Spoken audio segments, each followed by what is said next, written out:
Vous connaissez très certainement les mariages très américanisés où la mariée se tourne et lance en arrière d'elle son bouquet de fleurs pour qu'une Catherinette post-pubère et remplie d'excitation l'attrape, le saisisse en plein vol histoire de faire descendre sur elle les meilleures ondes et être alpaguée par un Gino de circonstance.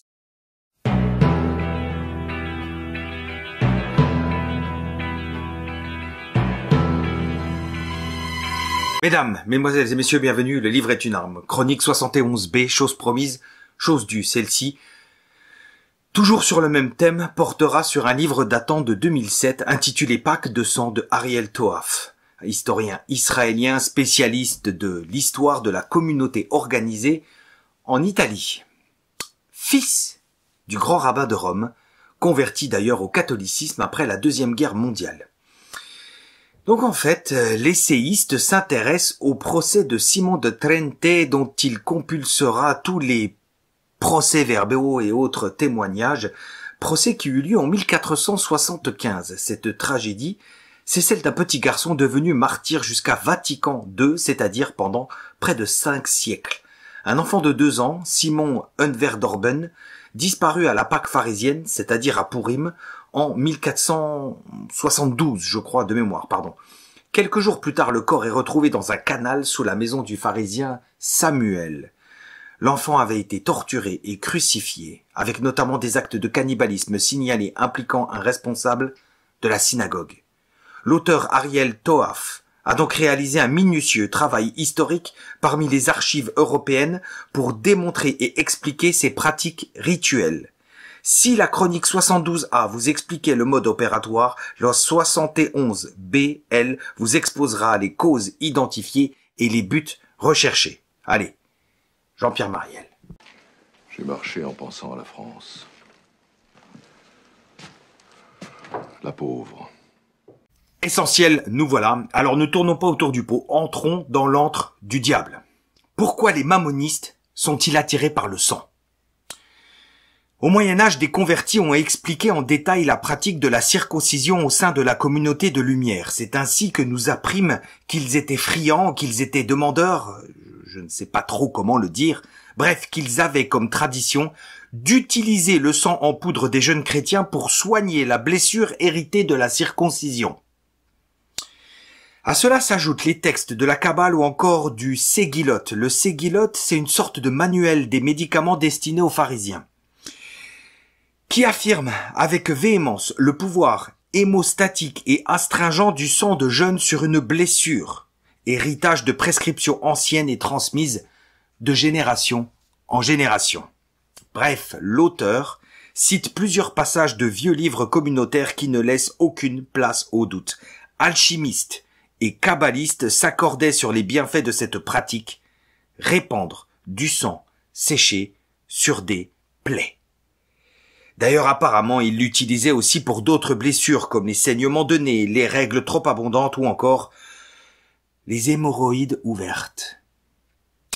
Et aussi comme aphrodisiaque, j'allais oublier. Mais voilà pire, voilà pire. Vraiment voilà pire.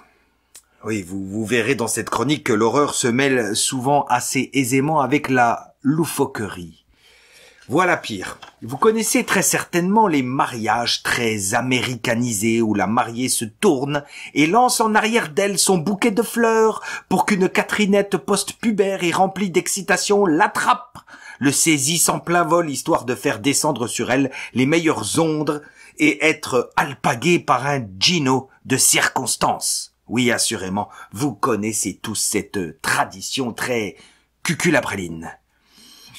Eh bien, sachez qu'au sein de la communauté qui, vous savez, une telle pratique exista, à ceci près que cela ne se déroulait pas le jour du mariage, mais que cela avait lieu lors de la cérémonie de circoncision.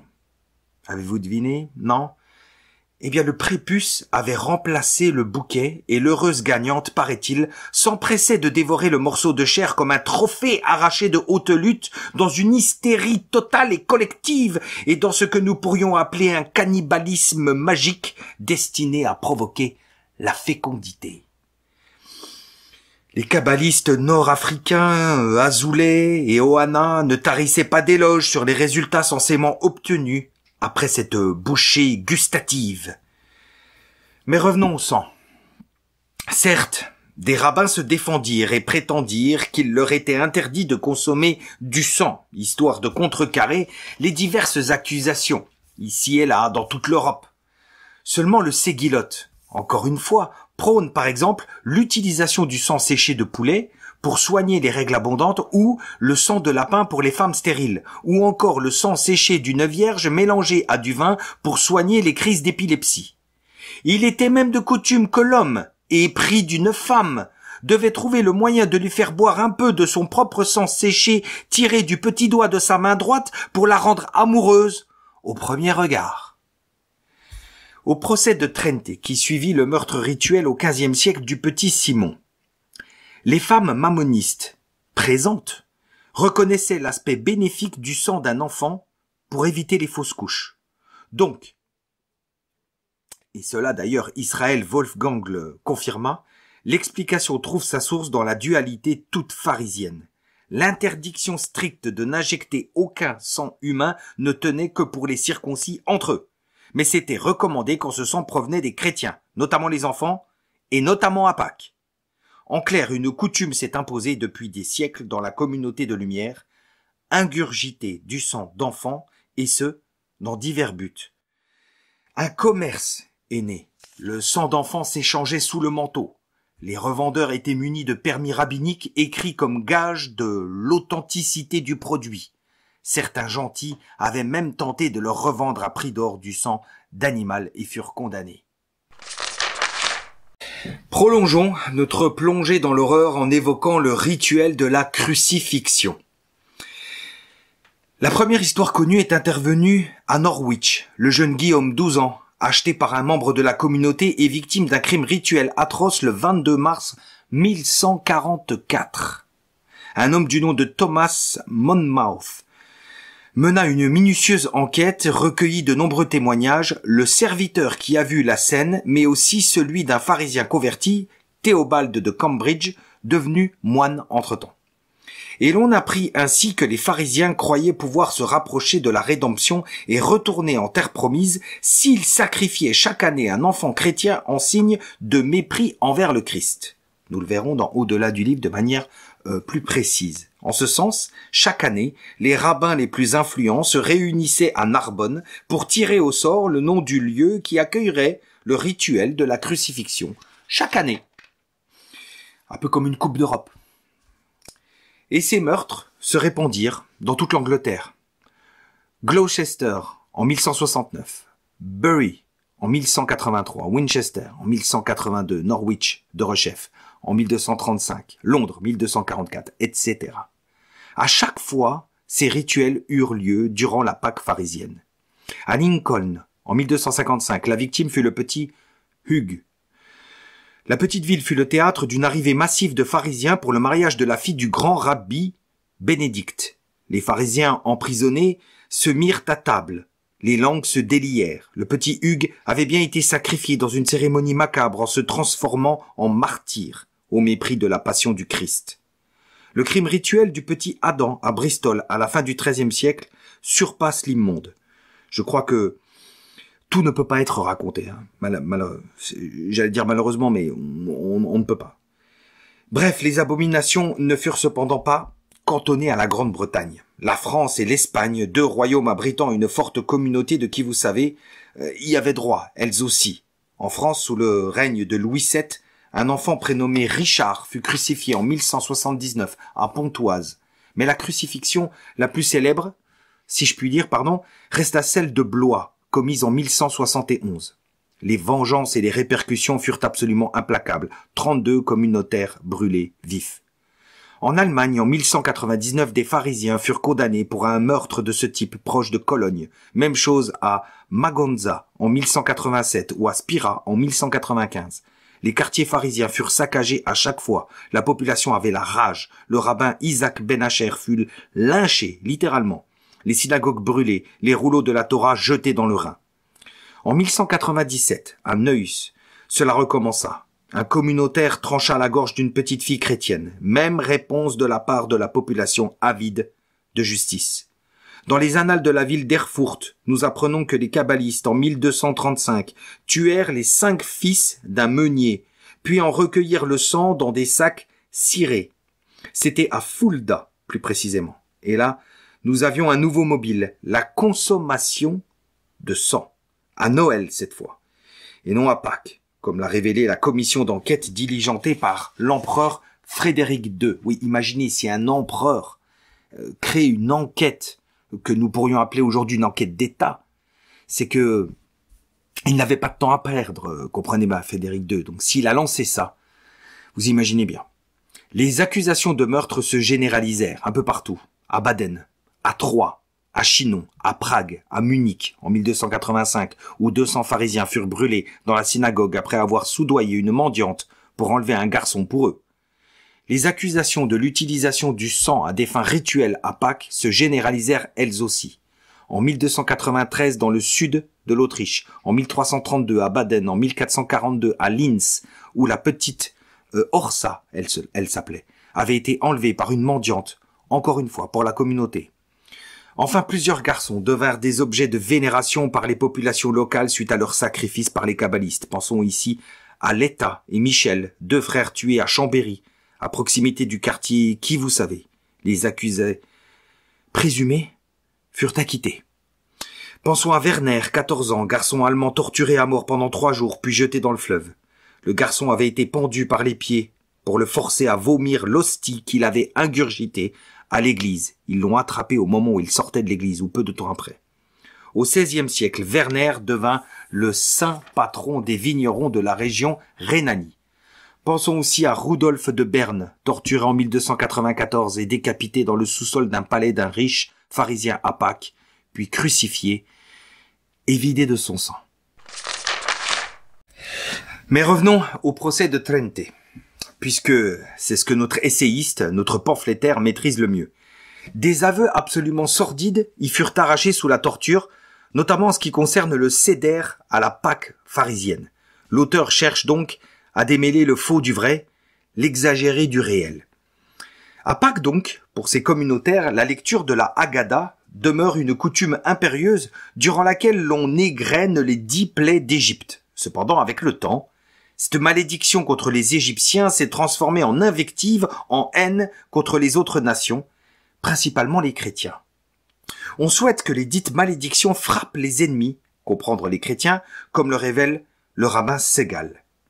C'est d'ailleurs ce que Tobias confirma au juge de Trente.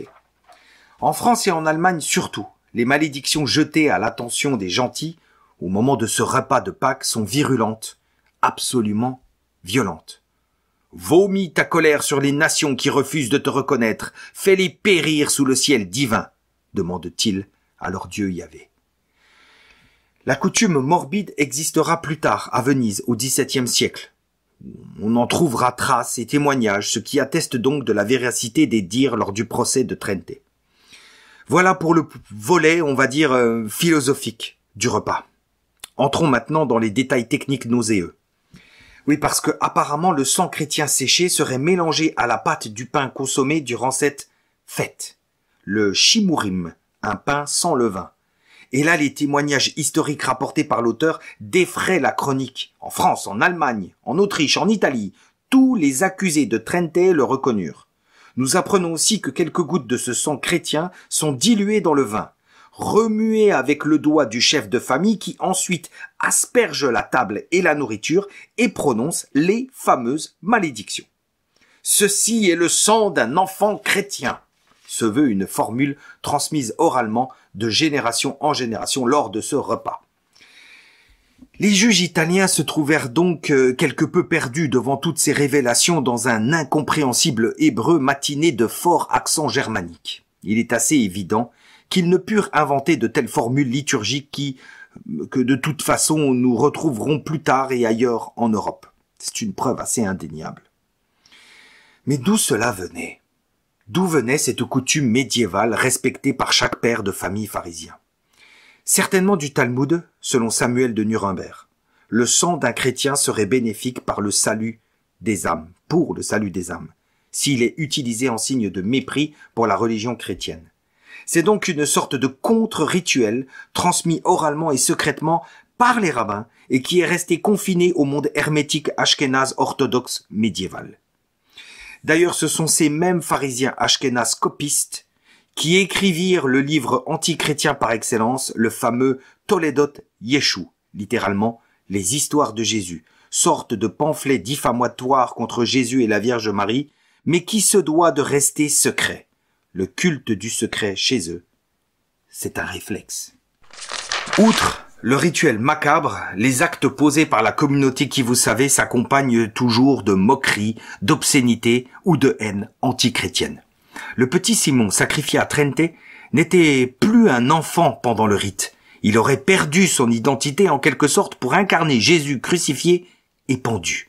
D'ailleurs, l'on prononça l'invective suivante. « Tu as été crucifié et transpercé comme Jésus le pendu, dans l'ignominie et la honte, comme Jésus. » Parmi les obscénités les plus connues et les répandues, celles prétendant que Jésus était le fils d'une femme menstruée et ou d'une prostituée. Une autre, dont vous avez certainement connaissance, évoque Jésus le Nazaréen, puni dans les excréments, dans la merde qui bout, pour être littéral comme le veut la citation tirée du Talmud. Comprenez bien quelque chose, ces insultes et autres insanités avaient pour but de renforcer la tribu, comme une sorte de code pour générer l'approbation ou la complaisance des siens. Un peu comme des formules miracles qui plaisent à chaque fois, qui captivent. À côté de cela, existaient aussi des comportements comme tirer la langue, tapoter des pieds, montrer ses fesses, cracher à la figure des gentils, mais aussi faire la figue. Alors faire la figue, c'est un geste de mépris envers les gentils en mimant un acte de copulation. En fait, quand ils sont en groupe à la synagogue, par exemple, chaque fois qu'est prononcé le nom d'un ennemi de la tribu, tous se mettent à taper fortement des pieds, que ce soit après Amalek, après Aman ou après Assuréus.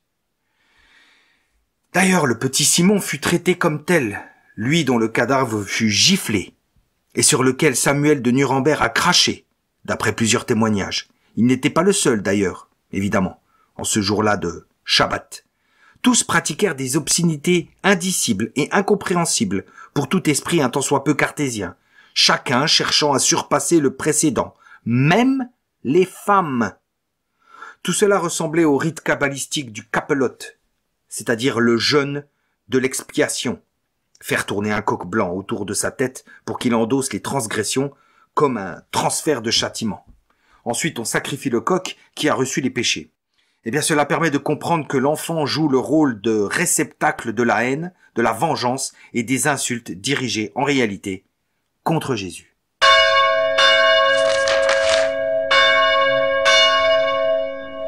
Allons, au-delà du livre, chers amis, tendez bien l'oreille parce que notre analyse qui arrive relève de la haute importance.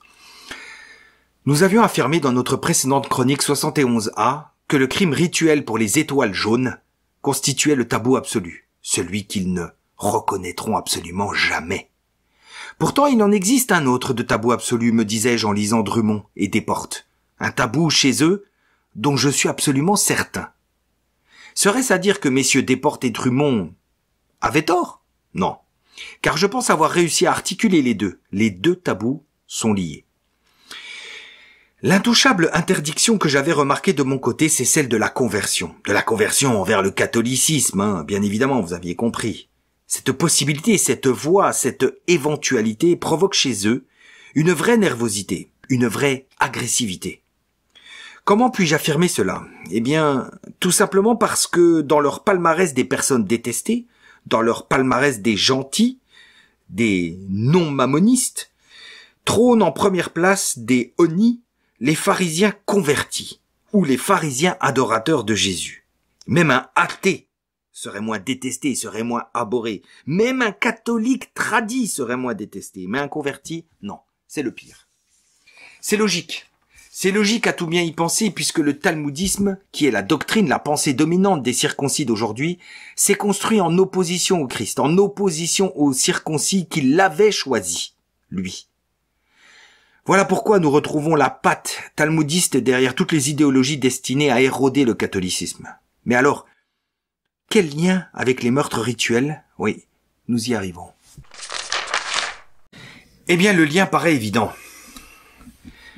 La religion de la communauté de lumière, nous venons de le dire, est avant tout construite sur l'anticatholicisme, c'est sa fondation, elle repose là-dessus. Ainsi, les talmudistes médiévaux se voyaient comme les héritiers de la malédiction tombée sur leurs ancêtres, ceux qui avaient crucifié le Christ. Et oui, mettons-nous un instant à leur place, un bref instant, un instant circoncis, je vous rassure. Quand ils virent au cours des premiers siècles l'incroyable puissance collective générée par la résurrection, quand ils virent l'élaboration de sociétés entières, fonctionnelles, de civilisations antiques et surtout médiévales, fondées sur la vertu et ancrées dans le temps, n'eurent-ils pas l'impression, la sensation d'être les héritiers du mal, ceux qui ont commis l'irréparable? D'ailleurs, beaucoup se convertirent au Moyen-Âge, d'ailleurs, à ce moment-là, sincèrement.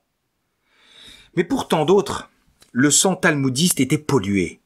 Leur souffrance venait de ce lourd héritage.